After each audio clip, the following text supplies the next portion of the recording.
So my washer fluid is nice and full when I thought it was not full and frozen. But then I realized it wasn't even making noise because I did the first steps where you clear those. Nothing. So now I'm going to check my fuses. And I bought these two yesterday because if this one doesn't work, there's one more internal. But I didn't even realize how to open this. So you have to push this in here on this side. Same with the sides. Push it in right here. It doesn't really move. So it seems like you're doing nothing. But you just push really hard and then it'll come up. So conveniently, it tells you what everything is under here if you don't have the manual. So I'm going to change out this one right here. 25 amps. Let's see, let's take this little puller and 25 right here. Actually, let me just show what this looks like so that you don't have to do this. If you just want to know what amps it is, it's not listed in the manual. It just lists which ones are which. Let's pull the sucker out. These are the minis. These little minis right here. Boop. So let's compare. So see how like this is not one of the low profile ones, because I looked at this and I was like, why don't they look the same? But these aren't the low profile ones like these guys are. So that's gonna be the first step because that's the easiest one to change right now. So put that back.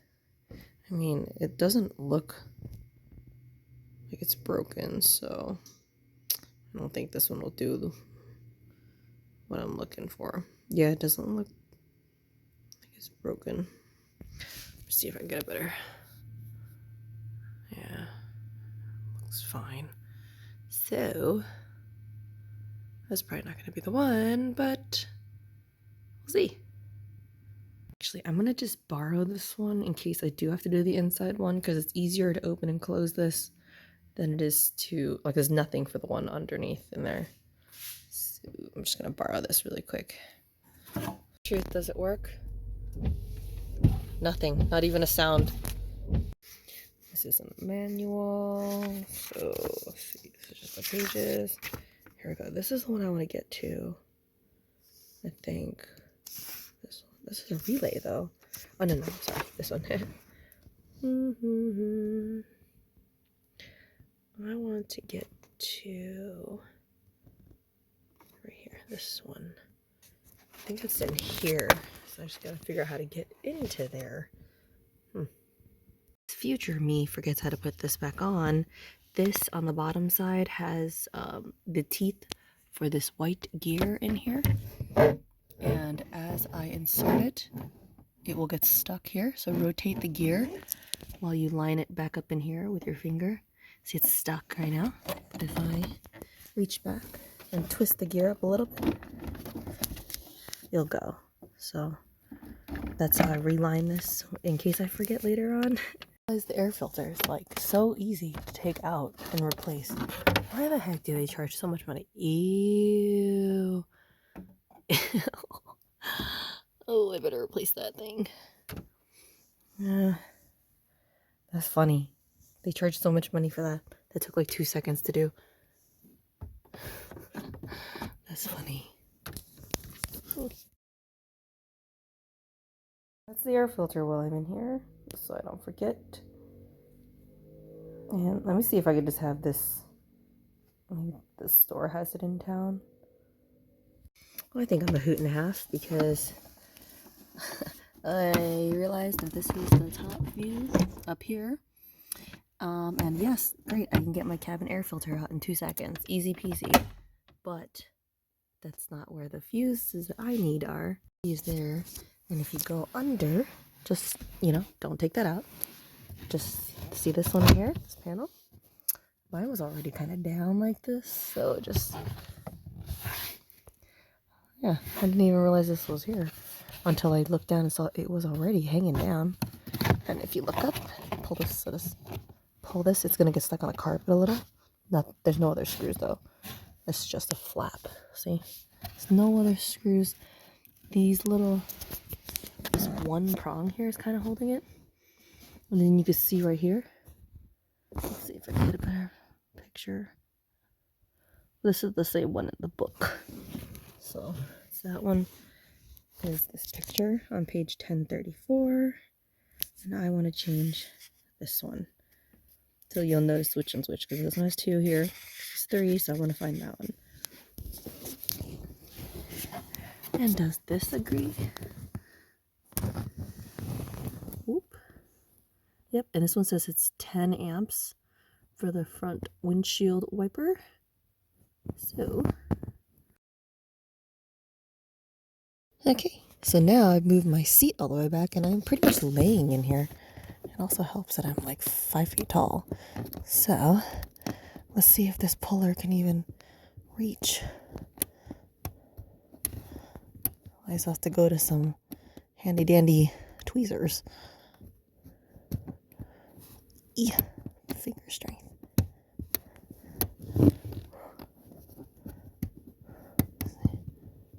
Oh, this is such an unusual angle. It's like the stupid plastic things right here. So I can see why somebody would want to go through the glove compartment and take it out. But honestly, that's just way too much work. I'd rather just do this a few times over until I can get it. So let's see if we can get it. I'll put the phone down. Alright, screw the little grabber. Got it with the needle nose, and I don't think I can get it to focus. Look at that. That wasn't too bad. It's just that what you have to pull it out with. If you don't have at least a needle nose, you're not going to get it out. Alright, let's look at it. Is this broken? Oh yeah, this is definitely the problem. Look at that. So definitely not the one in the front, because I didn't do anything, and that clearly wasn't broken. This one, look at that, it's broken. And here's my new one, my non-low profile one, which I hope it doesn't cause me a problem, because I gotta get back in here. Oops. Let's see if I can do it. I'm actually doing it while looking through the phone, because otherwise I don't have another light. So it's gonna be harder because it's not low profile. Let's see. It's definitely harder because it's not a low profile one, but if you can see my hand pushing against the wall, it's actually able to compress the wall a little. So if you push on the wall, and then put your fuse in. Oh, I should have just kept this straight. So push on the wall so you can get your fuse straighter.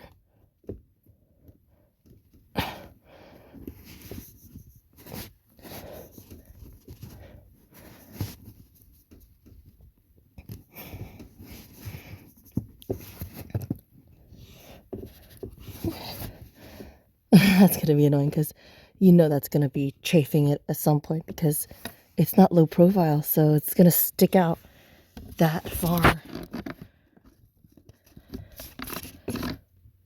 See that? See how far it sticks out because it's not a low profile one? Oh, it's like nearly 1/4 inch, and it's going to rub against this, like this right here, but just know, looking at it, you're like, oh, I'm not going to be able to pull this out or in. But this is, it kind of deforms a little bit, so you're going to be able to get it. So, no problems. I think the most uncomfortable part is the fact that I'm sideways in the car doing this. So, once again, I'm only 5 feet tall, so it's not that hard for me. So, learning has occurred. Let's see if this works. Put this back in there. Just push this close. Just right here on this side is the only side it closes on. And I'm actually going to clean this air filter since I accidentally took my glove compartment out because somebody else, they did it from the top side. So you can see how that's the top of it. You could take all this out if you want, but I'm really not trying to do that. But I took my air filter out, so I'm going to change that really quick. I can't believe how simple this was. It's literally just these two clips. I think the hardest part is if you don't know how to put this back in, which, real quick, I'll show you. If this is at the wrong angle, you can push it down to be the right angle, but I'm already at the angle I need to be at. See a little click? And then see how this bottom side has teeth. There's a white gear in there. Put your fingers back here. Turn the gear like you're trying to lift it up. See that? And then if it's a little stuck again, turn it a little more till the teeth catch. And then voila, door. I had learned that a long time ago, I think. But now I learned something new about where my internal fuses are. Actually, let me leave this out for a moment. And then just a little click here, a little click here. Push this back in. Push this. Okay, this is nice and flush now. Make sure everything is locked back in, because when you want to take it out, you just push this tab up. Well, push this so it goes like this. And it unlocks these two. You push it up and it unlocks and you pull it out. But now, just put it back in. Time to realign the door. And I'll be done.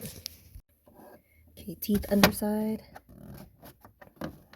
This can tilt. Pull, twist the gear, guide it in. Maybe twist the gear a couple more times.